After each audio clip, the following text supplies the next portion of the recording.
Friends, welcome to all of you in once again in my YouTube channel तुभ्यम की to success, अर्थात तुम्हारे लिए आपके लिए।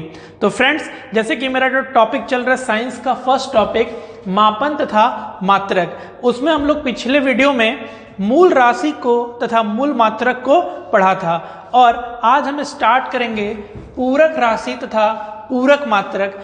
क्यों इसको पढ़ने की जरूरत पड़ी कि मूल राशि से हम सभी भौतिक राशियों पर नहीं जा सकते थे, क्यों जरूरत पड़ी पूरक राशि तथा पूरक मात्रक को पढ़ने की। तो आइए दोस्तों कि हम मूल राशि से सभी चीज़ों को, दुनिया की सभी चीज़ों को हमने नाप लिया। सिर्फ और सिर्फ दो चीज़ों को नापने में हमको दिक्कत आई। एक, ये दो कोई तल है और इनके बीच का झुकाव, इसको हम लोग मूल राशि से नहीं नाप पाए कि ये दो तल है और इनके बीच का झुकाव, इसको हम लोग मूल राशि से नहीं नाप पाए। तो इसको नापने के लिए एक आती है राशि, एक भौतिक राशि है जिसका नाम क्या है, कोण। तो कोण से हम दो तलों के बीच का क्या करते हैं, झुकाव को मापते हैं। और इसी तरह से एक आपने देखा होगा कि शंकु, कोई शंकु है और उसका फिगर इस तरह से बनता है, ये कोई शंकु है।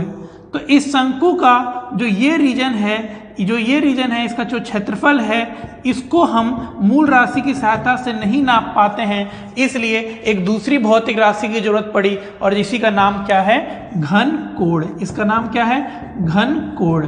तो ये दो राशियां मिल जाती हैं अगर हमको, तो ये मूल राशि को क्या करती है, पूरा करती है। इस हिसाब से हम दुनिया की सभी चीज़ों को क्या करते हैं, माप सकते हैं। तो इसकी परिभाषा क्या निकल के आती पूरक राशि की, वे भौतिक राशि जो मूल राशि को क्या करती है, पूरा करती है। मतलब एक कोण और एक घन कोण, ये दो राशि मिलकर क्या करती है, मूल राशि को पूरा करती है तथा इनके मात्रक को ही हम क्या कहते हैं, पूरक मात्रक कहते हैं। तो आइए देखिए, यहाँ पे हम पढ़ ले हम लोगों ने पूरक राशि क्या होती है तथा पूरक मात्रक क्या होता है। तो एक लाइन का डेफिनेशन याद रखिएगा, वे भौतिक राशि जो मूल राशि को क्या करती है, पूरा करती है, वही क्या कहलाती है, पूरक राशि कहलाती है तथा उसके मात्रक को हम क्या कहते हैं, पूरक मात्रक कहते हैं। तो मेरी जो पहली जो होगी पूरक राशि, उसका नाम क्या है, कोण। और कोण को ही हम रिप्रेजेंट करते हैं किससे, थीटा से। और इसका मात्रक क्या होता है, इसका मात्रक होता है रेडियन। इसका मात्रक क्या होता है, रेडियन। और इसका सूत्र क्या होता है, तो कोण बराबर होता है चाप बटे त्रिज्या, चाप बटे त्रिज्या। और मेरा जो दूसरा पूरक राशि है उसका नाम है घन कोण, घन कोण। इसको रिप्रेजेंट करते हैं ओमेगा से और इसका जो मात्रक होता है वो होता है स्टेरेडियन, स्टेरेडियन। और इसका जो सूत्र होता है घन कोण का जो सूत्र होता है वो होता है क्षेत्रफल बटे त्रिज्या का स्क्वायर। तो ये हमारी क्या है, ये दो हमारी पूरक राशि है। मूल राशि हमने 6 पढ़ा, उसको जो पूरा करने के लिए जो आती है राशि, उसी का नाम क्या है, पूरक राशि। और ये दोनों मिलकर क्या करते हैं, मूल राशि को पूरा करती हैं। तो इस प्रकार से हमने जाना कि हम किसको कहेंगे पूरक मात्रक और किसको कहेंगे पूरक राशि। तो वे सभी भौतिक राशियां जो मूल राशि को क्या करती है, पूरा करती है, वही क्या कहलाती है, हमारी पूरक राशि कहलाती है तथा उसके मात्रक को ही हम क्या कहते हैं, पूरक मात्रक कहते हैं। और इनका सूत्र है, कोण अगर निकालना चाहें तो चाप बटे त्रिज्या से कोण निकल जाएगा, और घन कोण अगर हमको ज्ञात करना है तो क्षेत्रफल बटे त्रिज्या के स्क्वायर से क्या निकल जाएगा, घन कोण निकल जाएगा। इस प्रकार से हम दुनिया की सभी चीज़ों को इनकी सहायता से माप सकते हैं। किसकी सहायता से, एक मूल राशि और पूरक राशि। अब आइए हम लोग चलते हैं एक बहुत इंटरेस्टिंग टॉपिक, आंकिक मान तथा मात्रक में संबंध। क्या संबंध है आंकिक मान और मात्रक। आपने पिछले वीडियो में आंकिक मान पढ़ा था और मात्रक आप ऑलरेडी पढ़ चुके हैं। तो आंकिक मान को हम लोग न्यूमेरिकल वैल्यू n से रिप्रेजेंट करते हैं और मात्रक को हम लोग यूनिट u से रिप्रेजेंट करते हैं। अब इनके बीच क्या संबंध है उसको हम लोग देखेंगे। तो आइए देखते हैं।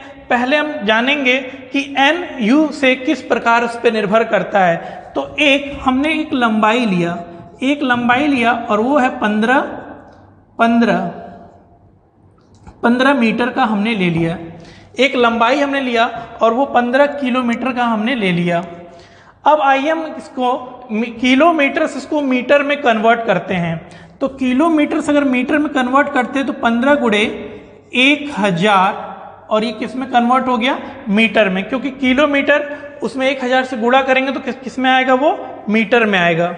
फिर आइए इसको हम करते हैं 15, और इसमें अब हम सेंटीमीटर में जाएंगे तो सेंटीमीटर में ऑलरेडी कितने से गुणा करना पड़ेगा? 100 से। तो अब हम पहुंच गए सेंटीमीटर में।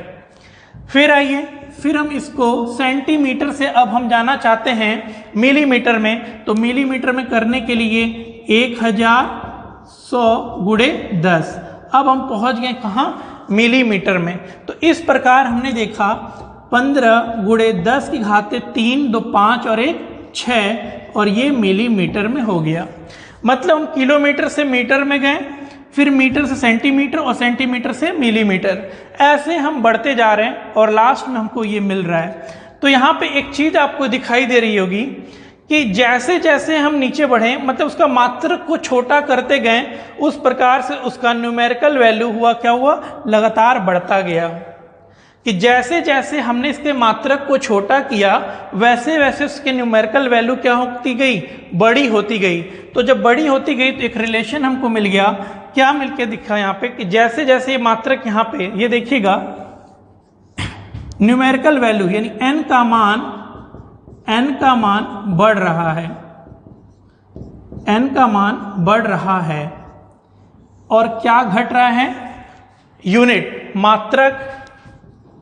मात्रक अर्थात u क्या हो रहा है? घट रहा है। u घट रहा है, n का मान बढ़ रहा है और u क्या हो रहा है? घट रहा है। तो आइए इनके बीच का एक रिलेशन हमको मिला और उस रिलेशंस को हम लोग यहाँ पे देख के चलते हैं, फिर हम लोग उस पर क्वेश्चंस को लगाएंगे। तो आइए यहाँ पे आपने देखा n का मान बढ़ रहा है तो u का मान क्या हो रहा है? घट रहा है। इसका मतलब जो u है वो व्युत्क्रमानुपाती है किसके? न्यूमेरिकल वैल्यू n के। मतलब जैसे यूनिट का मान, यहाँ यूनिट का मान घट रहा है और n का मान क्या हो रहा है? बढ़ रहा है। तो मतलब ये भौतिक राशि इस भौतिक राशि पे इस प्रकार निर्भर कर रही है कि इसका मान बढ़ने पर इसका मान घट रहा है, चाहे इसका मान घटने पर इसका मान बढ़ रहा है। तो ये रिलेशन निकल के आता है। अब हम एक काम करते हैं, अब u और ये प्रोपोर्शनैलिटी कांस्टेंट को अगर हटाते हैं तो यहाँ पे k आएगा और यहाँ पे 1/n। फिर इसको लिखना होगा तो nu बराबर k, और जहाँ k क्या है? एक कांस्टेंट है, एक नियतांक है। k क्या है? कांस्टेंट है। जब ये कांस्टेंट है तो हम इस तरह इसको भी लिख सकते हैं n1u1 बराबर k लिख सकते हैं। इसी तरह से n2u2 बराबर भी हम क्या लिख सकते हैं? k। ये समीकरण 1 हुआ और ये समीकरण 2 हुआ। अब हम एक काम कर लें फ्रॉम 1 and 2, तो क्या दिखेगा?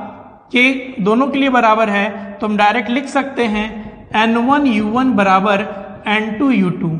यही एक फॉर्मूला निकल के आता है जो हमें ले जाएगा एक पद्धति से दूसरी पद्धति में, मात्रक की एक पद्धति से किसमें? दूसरे पद्धति में जाने में यही सहायता करेगा। n1u1 बराबर क्या? n2u2। तो ये n1 क्या है? ये पहली पद्धति का न्यूमेरिकल वैल्यू है और u1 क्या है? पहली पद्धति का मात्रक है। n2 क्या है? दूसरी पद्धति का आंकिक मान है, न्यूमेरिकल वैल्यू है, और u2 क्या है? दूसरी पद्धति का मात्रक है, वो u2 है। अब आइए इनकी सहायता से हम लोग कुछ क्वेश्चंस को लगाएंगे। इसमें से 3 का मान दिया रहेगा और चौथे का मान क्या करना होगा? निकलवाना रहेगा। तो आइए जैसे इसको हम लिखने का तरीका ये भी हो सकता है कि जैसे मेरी एक सप्ताह तक वीडियो नहीं आएगी, तो एक सप्ताह बराबर 7 दिन, ये दोनों बराबर हैं, लेकिन यहाँ पे ये क्या है? काम कर रहा है n1u1 और ये काम कर रहा है क्या? n2u2।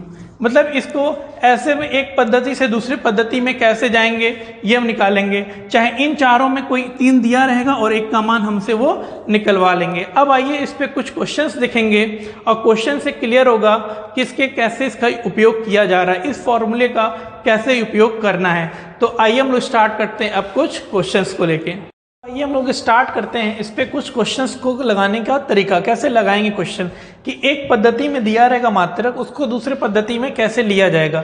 तो आइए एक क्वेश्चन है, जैसे ध्वनि की चाल 320 मीटर पर सेकंड है और उसको बदलना है किसमें, किलोमीटर पर मिनट में उसको क्या करना है, बदलना है। तो आइए देखिए इस पहले क्वेश्चन को अगर हम लोग देखते हैं तो देखिए किस तरह से इसको सॉल्व करेंगे। क्वेश्चन नंबर 1, यहाँ पे चेक करिए n1 का मान कितना है, तो n1 का मान है 320 और यहाँ पे u1 का मान कितना है, तो वो यहाँ पे दे रखा है मीटर पर सेकंड दे रखा है।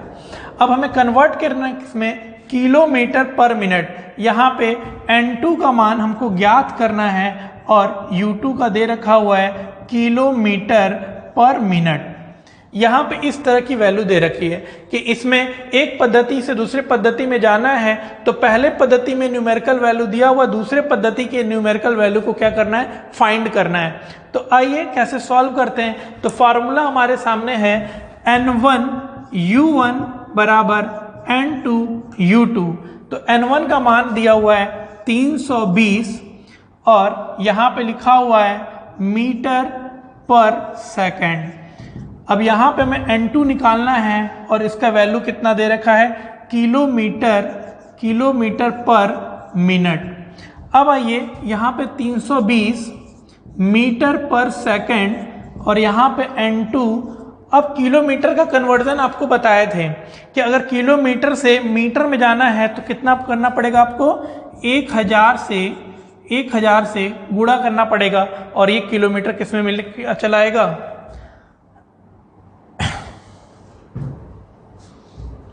1000 मीटर। और ये मिनट है तो मिनट के सेकंड में करना है तो कितना हो जाएगा, 60 सेकंड हो जाएगा। अब सेकंड से सेकंड कैंसिल हो जाएगा, मीटर से मीटर कैंसिल हो जाएगा, इस जीरो से ये जीरो कैंसिल हो जाएगा और नीचे वाले जीरो से ये कैंसिल हो जाएगा। अब n2 का मान क्या हो जाएगा, 32 गुणे 6 बटे में क्या 10 और n2 का मान क्या निकल के आएगा, 19.2 अर्थात इसको बदलने का आंसर हमारा जो होगा वो हो जाएगा 19.2 किलोमीटर पर मिनट। ये हमारा कन्वर्जन था। यही फॉर्मूला यूज करेंगे और सभी क्वेश्चंस को हम क्या करेंगे, सॉल्व कर लेंगे कि n1 u1 बराबर n2 u2 का फॉर्मूला यहाँ पे लगाएंगे और यहाँ पे हम लोग इस आसानी से क्वेश्चंस को हम लोग सॉल्व कर लेंगे। अब आइए उसी तरह से जो दूसरा क्वेश्चन दिया हुआ है 15 kg मीटर पर सेकंड स्क्वायर और उसको कन्वर्ट करना है किसमें, ग्राम सेंटीमीटर पर सेकंड में कन्वर्ट करना है। तो बिल्कुल इसको भी उसी तरह से लगाएंगे। हमारा एक फॉर्मूला है n1 u1 is equal to n2 u2, वही फॉर्मूला फिर लगाते हैं यहाँ पे। सोल्यूशन नंबर 2 देखिएगा, यहाँ पे लिखा हुआ है 15 kg मीटर पर सेकंड का स्क्वायर और कन्वर्ट किस में करना है, इसको कन्वर्ट करना है ग्राम सेंटीमीटर पर सेकंड स्क्वायर में क्या करना है, कन्वर्ट करना है। तो आइए कन्वर्जन करते हैं। यहाँ पे ये वैल्यू दे रखा है ये n1 और ये वैल्यू पूरी क्या है u1, n2 फिर ज्ञात करना है और ये हमारा क्या है यहाँ पे u2। तो आइए स्टार्ट करते हैं। 15 kg, यहाँ पे 15 kg लिखा हुआ है और kg से अगर हम ग्राम में जाएंगे तो कितने से गुणा करना पड़ेगा, 1000 से गुणा करना पड़ेगा और ये ग्राम बन जाएगा। उसी प्रकार जब मीटर है, मीटर से सेंटीमीटर में अगर हम बदलते हैं तो किससे, 100 सेंटीमीटर और पर सेकंड का स्क्वायर। और यहाँ पे क्या है, n2 हमको ज्ञात करना है ग्राम सेंटीमीटर पर सेकंड का स्क्वायर। ग्राम से ग्राम कैंसिल, सेंटीमीटर से सेंटीमीटर, सेकंड स्क्वायर से ये कैंसिल। अब डायरेक्ट n2 का जो मान होगा वो 15 इंटू 10 के पावर 3 इंटू 10 के पावर 2 अर्थात n2 बराबर क्या हो जाएगा, 15 10 की घाते 5 और ये किस में कन्वर्ट हो गया, ये ग्राम सेंटीमीटर पर सेकंड का स्क्वायर। तो इस तरह से कन्वर्जन का जो कोई भी क्वेश्चन आएगा कि एक पद्धति से दूसरी पद्धति में कैसे जाएंगे, तो आप बिल्कुल यही मेथड लगाइएगा।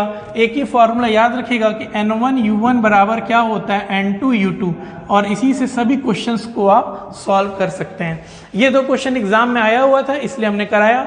आगे भी इस तरह के पॉसिबल क्वेश्चन बहुत सारे बनेंगे, उसको हम लोग देखेंगे। जब टॉपिक हमारा जब खत्म होगा तो मैं आपको कुछ क्वेश्चंस दूंगा इस पे, जिससे आप उन लोग लगाएंगे, आपकी प्रैक्टिस हो जाएगी। अब आइए हम लोग चलते हैं अपने दूसरे टॉपिक की तरफ, स्टार्ट करते हैं, और वो है व्युत्पन्न मात्रक। और वो व्युत्पन्न राशि होती क्या है ये हम लोग देखेंगे।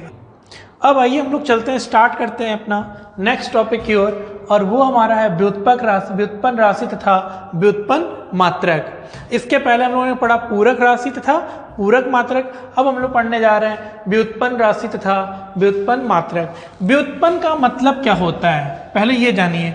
व्युत्पन्न का मतलब क्या होता है? तो व्युत्पन्न का मतलब ये होता है किसी से उत्पन्न, किसी से उत्पन्न।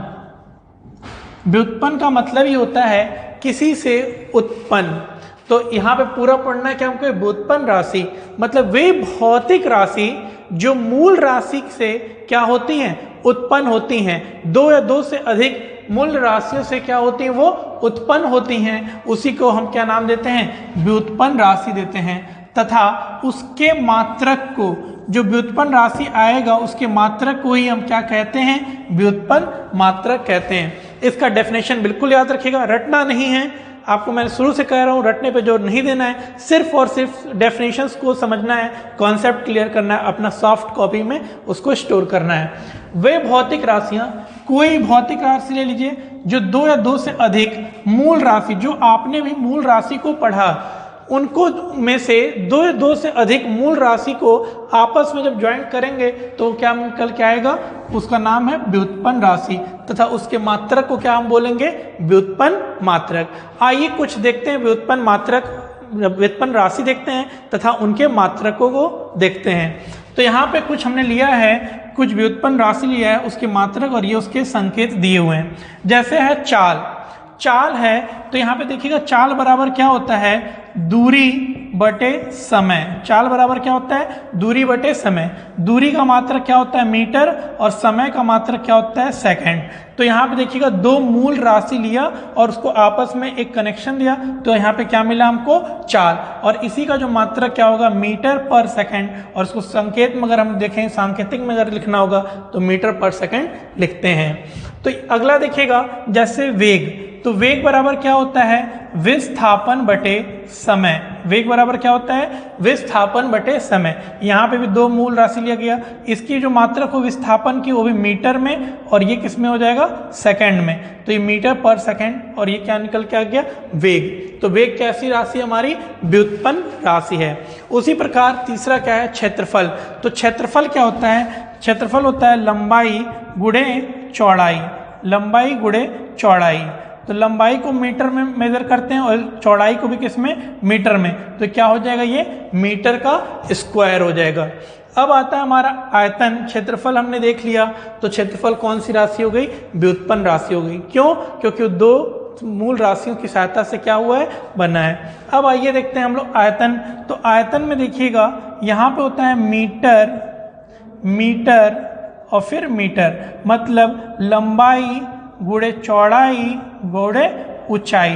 तो यहाँ पे मीटर को कितनी बार लिया गया है, 3 बार। तो ये मीटर का क्यू हो जाएगा और इसको ऐसे रिप्रेजेंट करेंगे, मीटर का क्यू।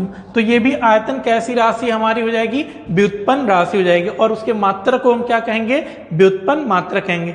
आपके एग्जाम में आएगा और टिक करने के लिए आएगा कि इनमें से व्युत्पन्न राशि को छाटिए, और वहाँ पे द्रव्यमान दिया रहेगा, लंबाई दिया रहेगा, वहाँ पे लंबाई दिया रहेगा, द्रव्यमान दिया रहेगा और समय दिया रहेगा, और साथ ही साथ इनके भी नाम दिए रहेंगे, चाल, वेग, क्षेत्रफल।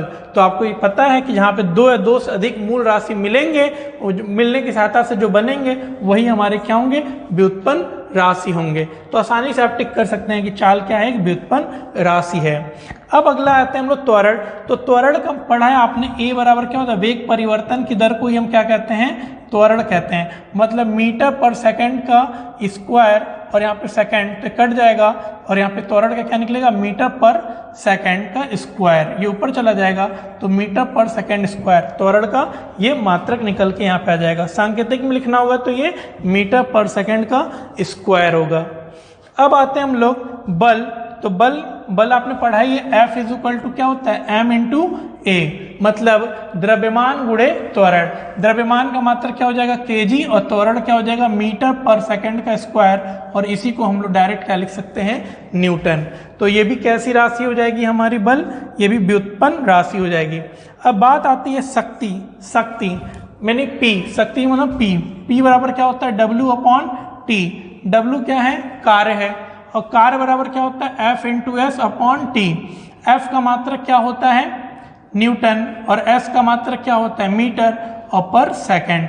तो ये इसका मात्रक निकल के आ गया शक्ति का, न्यूटन मीटर पर सेकंड, न्यूटन मीटर पर सेकंड। इस तरह से और भी बहुत सारे हमारे व्युत्पन्न राशि हैं। तो हमको सिर्फ और सिर्फ ये एक बात को याद रखना है कि वे भौतिक राशि जो दो या दो से अधिक मूल राशियों से क्या होती है, उत्पन्न होती है, वही हमारी क्या कहलाती है, व्युत्पन्न राशि कहलाती है। तथा उसी के मात्रक को हम क्या कहते हैं, व्युत्पन्न मात्रक कहते हैं। और आपको इनके साथ साथ व्युत्पन्न राशि के नाम जानने के साथ साथ उनके मात्रक को भी आपको याद रखना है, क्योंकि कई बार एग्जाम में इस तरह करके आएगा कि लिख के आएगा शक्ति का मात्रक क्या होगा। ये सभी ऑप्शन में दिए रहेंगे, तो आपको डायरेक्ट ऐसे मात्रक को टिक करना होगा।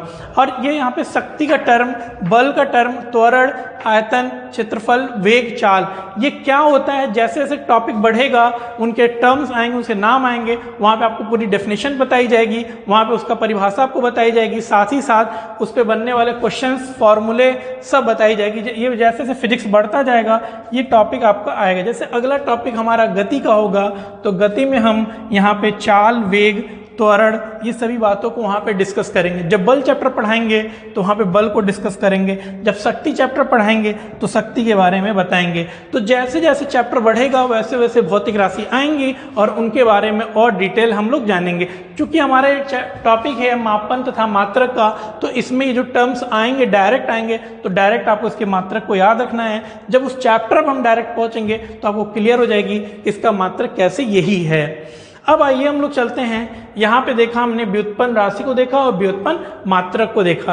अब बात आती है, बहुत इंटरेस्टिंग बात आती है, शायद आपको भी लिखते वक्त आप कभी भूल जाते हैं कि ऐसा नहीं लिखना चाहिए, ऐसा ही तरीका होना चाहिए लिखने का मात्रक, वो हम लोग देखेंगे। जैसे लिखा है मात्रकों की कुछ विशेषताएं।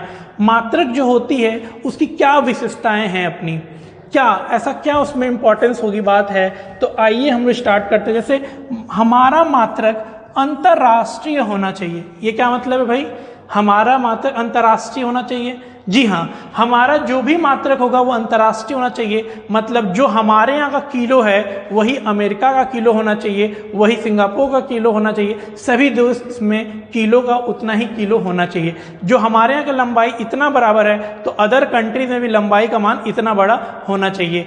उस पर कोई वातावरण का प्रभाव नहीं हो। ये नहीं कि जो हमारा 1 किलो का बाट है, 1 केजी का जो बाट है वो बरसात में आधा केजी का हो जाए, चाहे ठंड में 2 केजी का हो जाए, चाहे गर्म में वो 1.5 केजी का हो जाए, ऐसा नहीं होना चाहिए। हमारा 1 केजी अगर है तो हमेशा वो बाट हमेशा कितने का होना चाहिए, 1 केजी का ही रहना चाहिए। उस पर कोई वातावरण का प्रभाव नहीं पड़ना चाहिए। अगर हमारे यहाँ का लंबाई इतना बड़ा है तो सभी देशों की लंबाई का माप इतना ही बड़ा होना चाहिए। इसीलिए हमने कहा कि हमारा जो मात्रक है वो कैसा होना चाहिए, अंतरराष्ट्रीय होना चाहिए।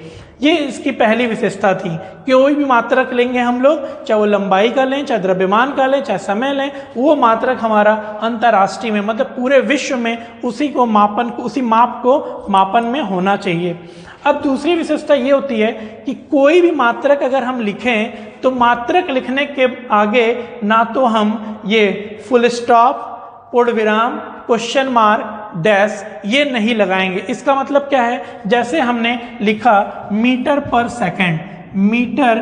सेकंड, तो इसके आगे हमको ना तो फुल स्टॉप लगाना है ना पूर्ण विराम लगाना है, ना ही क्वेश्चन मार्क लगाना है, और ना ही इसके आगे डैश लगाना है। जैसे हम लोग बोलते हैं 15 न्यूटन, तो 15 न्यूटन अगर हम लोग लिखते हैं ऐसे 15 न्यूटन, 15 न्यूटन, तो न्यूटन लिख दिया हमने 15, इसके आगे फुल स्टॉप गलती से नहीं लगाएंगे, गलती से इसके आगे पूर्ण विराम नहीं लगाएंगे, गलती से इसके आगे हम लोग क्वेश्चन मार्क को नहीं लगाएंगे, और गलती से इसके आगे हम लोग डैश नहीं लगाएंगे। इन बातों को याद रखना है। जैसे अगर हमने ले लिया कोई वाट में, अगर ले लिया 10 वाट की कोई चीज़ है, 10 वाट की कोई चीज़ है, तो हमने ऐसे लिखा 10 वाट। अब इसके आगे ना फुल स्टॉप लगाइए, ना क्वेश्चन मार्क लगाइए, ना पूर्ण विराम लगाइए, ना ही इसके आगे डैश लगाइए, ये सब कुछ नहीं लगाना है इसके आगे, ये इस बात को जानिए। अब तीसरी विशेषता क्या है? सिंगुलर। हाँ, कोई भी अगर हमारा मात्रक होगा उसके आगे, जैसे अगर हम एक एग्जांपल लेते हैं, अगर हम लोग एक पेन रहता है तो एक पेन के लिए हम लोग लिखते हैं पेन, और एक से अधिक जब पेन रहता है तो हम लोग लिखते हैं पेन्स, पेन्स। मात्रक में ये नहीं, मात्रक में अगर 1 न्यूटन आ गया, 1 न्यूटन, 1 न्यूटन आ गया, और एक बार आता है 15 न्यूटन, 15 न्यूटन, तो इसको न्यूटन्स नहीं लगाना है। एक रात तो न्यूटन और एक से अधिक हुआ तो न्यूटन्स नहीं लगाना है, ये केवल सिर्फ और सिर्फ क्या होगा, ये न्यूटन होगा, उसमें एक्स्ट्रा एस नहीं ऐड होगा। चाहे वो न्यूटन की बात नहीं हो, वाट की बात हो तो वाट्स नहीं होगा। अगर यहाँ पे 1 वाट है, 1 वाट है, तो यहाँ पे 15 अगर वाट लिखना है तो 15 वाट्स नहीं लिखेंगे। यहाँ पे बहुवचन को हम नहीं देखेंगे, सिर्फ और सिर्फ वो क्या हमारा सिंगुलर होना चाहिए, मतलब यूनिट हमारा किस में होना चाहिए, सिंगुलर में होना चाहिए। इस बात को हम लोगों ने जाना। अब आइए हम लोग बात करते हैं कि हमारा जो चौथा इसकी विशेषता क्या है, कि अगर चौथा विशेषता इसकी ये है कि कोई भी अगर वैज्ञानिक नाम से अगर आता है मात्रक, कोई भी अगर आता है, मेरा वैज्ञानिक नाम से मात्रक आता है, तो उसको हम लोग किससे रिप्रेजेंट करेंगे, तो उसको हम लोग जनरली क्या होता है, इंग्लिश पढ़ते हैं तो हम लोग किसी नेम को कैपिटल लेटर से डिनोट करते हैं, स्टार्टिंग वाला। लेकिन यहाँ पर मात्रक पढ़ रहे हैं तो अगर 1 न्यूटन लिखा हुआ है तो इसको न्यूटन ऐसे लिखना, न्यूटन, ये इसको लिखना, ये गलत है। हमारा पूरा का पूरा किस में होगा, स्मॉल में होगा। अगर 15 न्यूटन लिखना है तो 15 न्यूटन, मतलब ये n किस में होना चाहिए, स्मॉल में, सभी स्मॉल में होना चाहिए। लिखने का ये तरीका हमारा सही होगा। तो चौथी विशेषता ये थी कि हमारा जो कोई भी साइंटिस्ट के नाम से अगर मात्रक आता है तो उसको हम लोग किस में लिखेंगे, स्मॉल लेटर में लिखेंगे। इसी तरह से अगर हमको शॉर्ट फॉर्म में लिखना है, अगर हमें लिखना है 15 न्यूटन और शॉर्ट फॉर्म में लिखना है, तो ये न्यूटन लिखना, ये न्यूटन शॉर्ट फॉर्म में, ये गलत होगा, और यहाँ पे हम लोग कैपिटल N लिखेंगे शॉर्ट फॉर्म में, ये कैपिटल न्यूटन, ये हमारा बिल्कुल सही होगा। ये था हमारा मात्रक और मात्रक की विशेषताएं, कैसे कि हमें कैसे मात्रक को लिखने का ये आपका तरीका था। ये जनरल बातें हैं, ये आपको याद रखना है कि हमें लिखने वक्त हम कहीं गलत नहीं करेंगे। हालांकि एग्जाम में इस चीज़ें नहीं आपसे पूछी जाएगी, बट आपके नॉलेज के लिए जानना बहुत ज़रूरी था। तो ठीक है दोस्तों, आज के वीडियो में हम लोग इसी को इतना कंप्लीट करते हैं। नेक्स्ट वीडियो में हम आएंगे, मात्रक की थोड़ी पद्धति को देखेंगे कि उसकी जो 4 पद्धति हैं वो क्या क्या हैं, और 10 की घातें, जो विभिन्न घातों पे जो चढ़ने वाले घात हैं उसको हम क्या कहते हैं। जैसे 10 की घातें अगर हम देखा होगा ना अपने -6, 10 की घातें 10, क्या -10, एंगस्ट्रॉम, माइक्रोन, ये सारी चीज़ें बातें हम लोग नेक्स्ट वीडियो में देखेंगे। तो आप इन सभी चीज़ों को शॉर्ट नोट बनाइए, अपना एक कॉन्सेप्ट तैयार करिए और सारी चीज़ों को समझिए, और मेरे वीडियो को लगातार आप देखते रहिए। Thank you all of you.